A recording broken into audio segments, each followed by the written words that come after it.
March of 1992, there was a house fire at my home here in Greenville, South Carolina, and as a result, was knocked unconscious and sustained second and third, some fourth-degree burn over 49% of my body. So as I sat in the waiting room and listened and on my many travels back and forth to be treated at the burn center in Augusta, realized that there was a big void here when they returned home, to give them some kind of assurance that we were supporting them as a community. As I traveled back and forth, it was put in my spirit that Bridges from Augusta and ere the name, we're bridging the gap for the burn survivor from the burn center in Augusta back to the upstate of South Carolina. We've served over 100 families in the past 5 years. It's a process, and that's what I try to tell everyone. It's a process, and everyone goes through it at a different pace. And I think because I feel that I can make a difference, that I give it all I have to make sure that when they return from Augusta, that there's some resource, something available for them here in Greenville.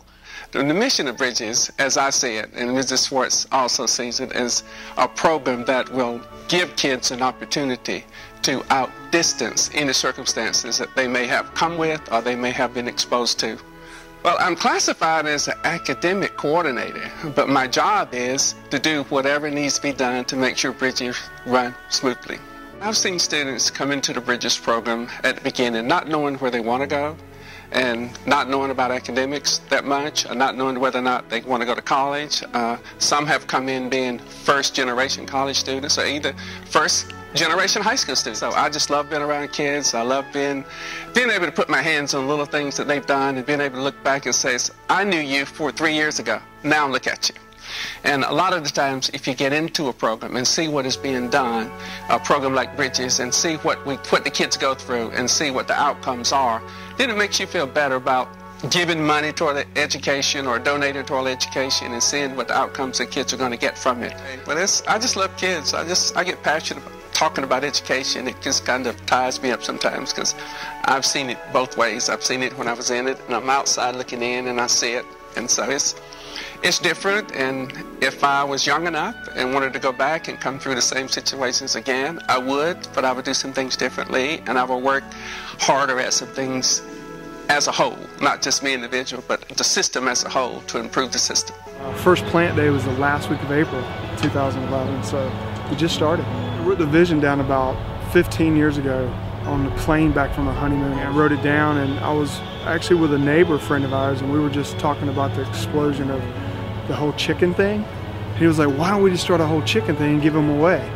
And it just sparked, I remembered what I wrote down, so I went and pulled my journal and read it, and it just started that whole fire. And one of the areas I felt like is the basics is food. And if it wasn't for other people joining and believing in what I'm doing and bringing their expertise, I don't think I could get as far as we have. Giving the food away to 17 different agencies, people just function better, they think clear, and it gives you a better perspective on life as you're trying to come through whatever you're going through, to give you some more energy and some more brain cells.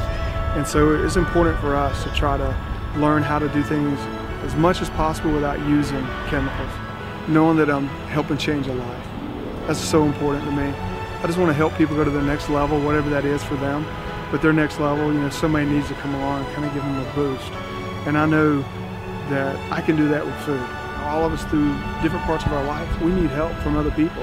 And I believe that a community as a whole changes a nation. I believe that if we just